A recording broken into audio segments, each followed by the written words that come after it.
Hello everyone, welcome to the Scumdog's Kennel. I'm your host, Chris Williams, and in today's Cryptid Corner mini-episode, today I have two more bizarre stories to read to you. Both stories are really out there, and we're going to get into them. Now, let's start off with the first article, which is named Glimmerman Attack Invisible Predator Near Rochester.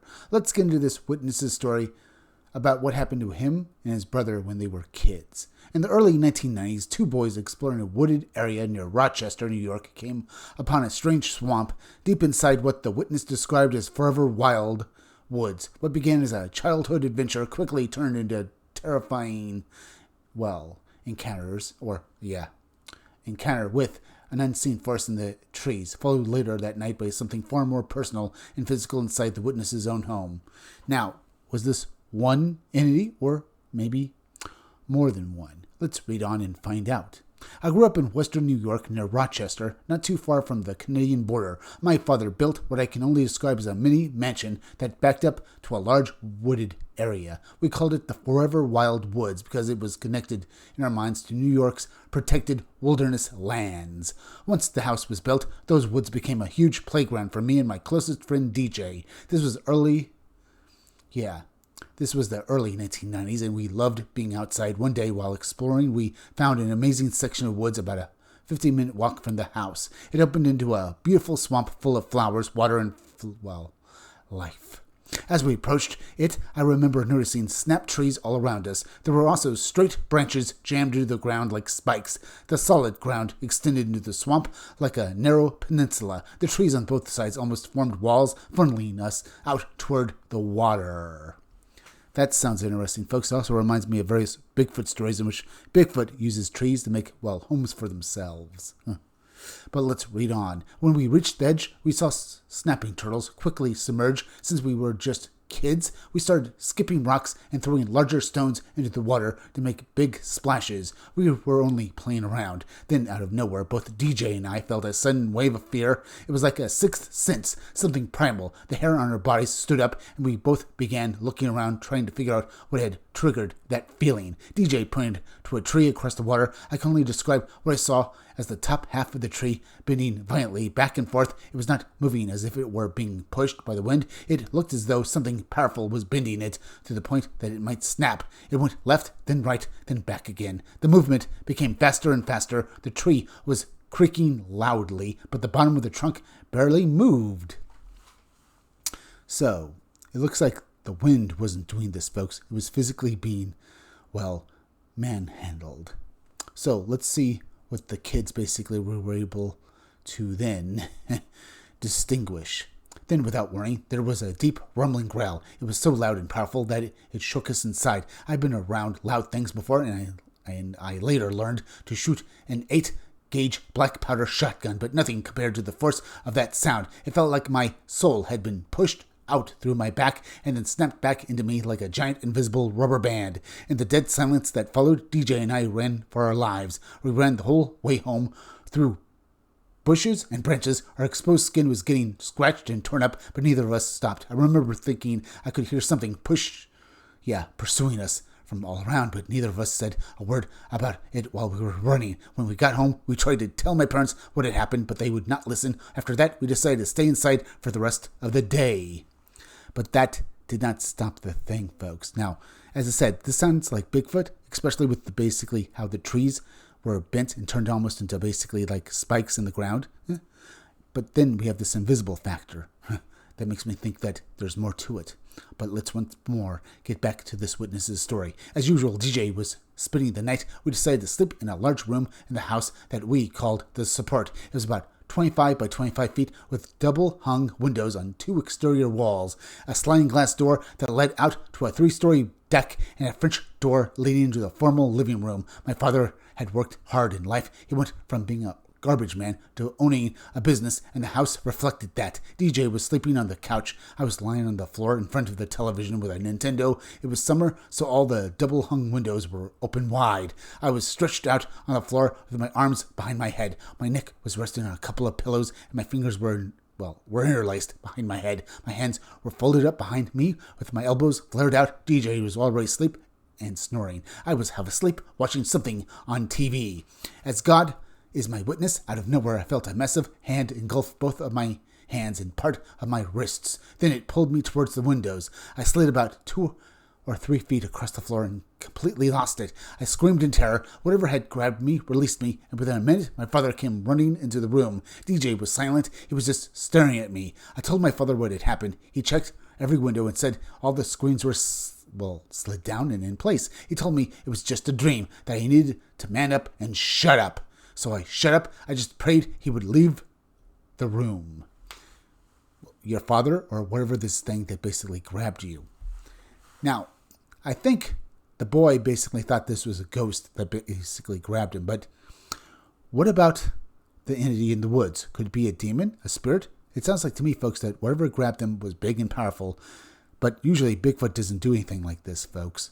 Like grab people, but occasionally they will, manhandle people, folks, but they usually do no damage. Maybe this is the case here.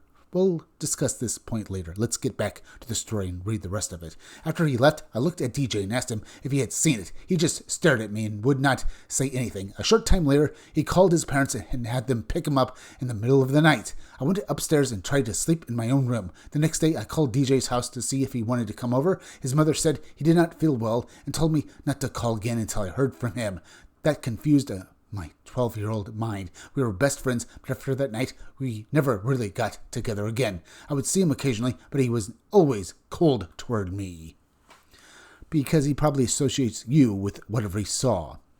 He maybe saw something that you did not, and could not see as it grabbed you. Something invisible, or basically, maybe like some sort of, humanoid form, perhaps, folks. Much like basically the Predator in that movie.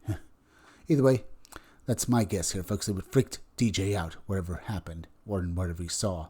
But let's get back to the article. Eventually, near the end of that summer, I ran into him on the canal path, one of our old fishing spots. His mother was not there to act as a buffer, so I finally questioned him about what happened that night. He confessed that he had awakened and seen something grab me. He did not call it a predator, but that is the closest description. He said it was a massive, clear, distorted shimmer thing. He saw it reach in and pull me. At that time, I had no idea that other people had reported seeing similar cloaked or invisible beings. I now refer to what grabbed me as a predator. Did it lift the screen, reach through, and then slide it back down that quickly? Did it somehow pass through the fiberglass mesh? I do not know. I checked the area the next morning, but I found no tracks. DJ thought it was a ghost. And maybe it was, folks. Maybe it was some sort of spiritual being. Maybe it was a demon. Maybe it wasn't, probably wasn't an angel, but maybe some sort of alien mental intelligence, perhaps? Maybe. But let's get back to the article again, folks. Let's finish it off, finally. I did not put it all together until much later. As an adult, I believe something followed us home after we trespassed on its territory. It could have hurt us easily at any time, but it did not. Part of me almost thinks it had a sick sense of humor and enjoyed terrifying us. I never went that deep into the woods again, and imagine you wouldn't. Now, the fact that he thinks that was, whatever was that basically terrified him and DJ, folks, was pranking him, brings up the Bigfoot question again, folks, because Bigfoot has been known to basically scare people for fun, so maybe that's what it was. But all the terrain with the sticks and branches sticking out of the ground in an almost ritual pattern is something that people have said Bigfoot can do as well, folks, so maybe this proves it was him. Either way, very out there story, folks. But let's move on to the next story. Tiny tan humanoid vanishes during Fayetteville runner's close encounter, and read exactly what she saw. In early March 2021, a woman running through a residential section of Fayetteville, Arkansas, saw what she first believed was a naked toddler darting into the street. Within seconds, that interpretation began to fall apart. The figure was less than 3 feet tall, moved with unnatural speed, crossed the road ahead of an approaching vehicle, and then seemed to disappear behind a fence near a wooded, swampy area. Indeed, that's out there and strange, folks. But what was this entity? Could it have been an elf? A cryptoterrestrial being? Let's read on and hear about this particular encounter with this being. The following account was shared by someone close to the witness. In early March 2021 in Fayetteville, Arkansas, someone I am close to saw something strange while she was out for a run. Ooh, okay, so not exactly a first-hand account, folks, but a second-hand one. Okay, I get it. Let's read on. She first noticed it running out from between two small houses. There was a wooded area behind the the houses, somewhat swampy with a small stream or creek, and 2 nearby ponds. At first she thought it was a toddler or a very small child because it was incredibly short, less than 3 feet tall. She is only about 5 feet tall herself, so the figure size stood out immediately. It appeared to have tan-colored skin or fur, and she did not notice any clothing or shoes. The figure ran very fast. Its body proportions and musculature did not look like those of a toddler. She said it seemed more like a fit, average adult male in shape, but reduced to the size of a small child. It had no noticeable hair on its head, and she could not make out any distinct facial features. So, she didn't get a good look at it, folks, but what she did see was startling. Let's read on. As she was running in its direction, a pizza delivery car was coming down the road toward the little figure. The thing ran into the street, and she panicked because she thought a child was about to be hit by the car. The car was slowing down because the road curved, but she still sprinted toward it, terrified that she was watching a small child run into traffic. The figure crossed the street safely. She estimated she was only about 50 to 75 feet away from it, behind a fence on the corner lot. She had to slow down to take the corner, and when she reached the area, she panicked again because she could not find the little person. Most definitely I understand why she freaked out, folks. Even though she saw physical abnormalities on this being, it still looked enough like a child that anyone would be panicked beyond belief at it running into traffic. So yeah, I'm not surprised with her behavior here, folks. Either way, let's read on and see exactly where this particular story will now go. It was gone.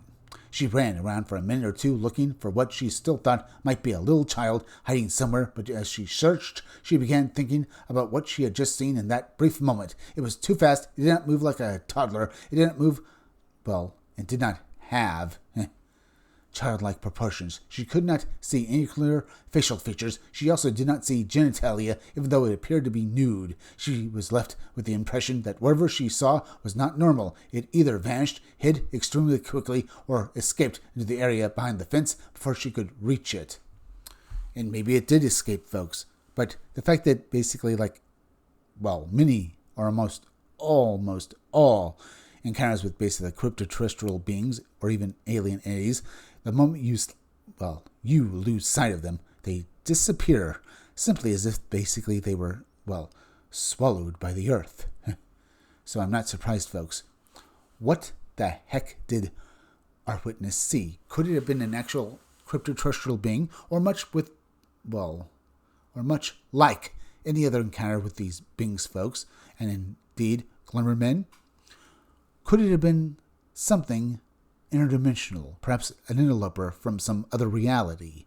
Or could it have been a demonic, entity that the witnesses saw this day, folks? Or should I say, in these particular stories? Because I was basically referring to the woman here who saw this entity, folks, on the day that she saw it. Yeah, it wasn't like she also saw Glimmer men as well, folks. But then again, I would not be surprised if Glimmer men were in the area where this being was, folks. Maybe they were the ones who basically took it away. Maybe it got into some sort of spaceship, literally dove into the ground, folks. I mean, I mentioned earlier it was swallowed by the earth. Maybe it entered some sort of doorway. I've heard of other tales of bizarre entities literally basically being seen by humans, and them literally basically sometimes even getting out of cars and literally walking behind a tree or into thin air and disappearing as if they entered a doorway. So maybe that's exactly what happened here, folks. All I can say is that it was bizarre and not to be taken lightly. Though some people who are skeptics will say it's all just hallucinations or lies. But I definitely believe that these sort of things happen, folks. The world is far more insane than anyone can say, and these stories are prime examples of it. Sadly, they're not actual evidence of these entities, but they give us an idea, folks, that too many people are seeing these things, so there is something out there. Either way, phenomenal stories, folks. But now we're at the end, so please go subscribe to my YouTube channel, Read Comics That Are Bad For You. You can use the YouTube link down below in the descriptions or the chat to go subscribe me. Now, please, hit that like button for me. Make sure you're still subscribed. Leave some comments down below. Hit that bell for notifications. Make sure you hit the part of the bell that give you all future notifications. And please, share this video out. I'm Chris Williams from the Scumdogs channel. Thank you all for joining me. I'll be back again tomorrow with another great video. So be sure to come back again then. Until next time, folks, I'll see you all again soon.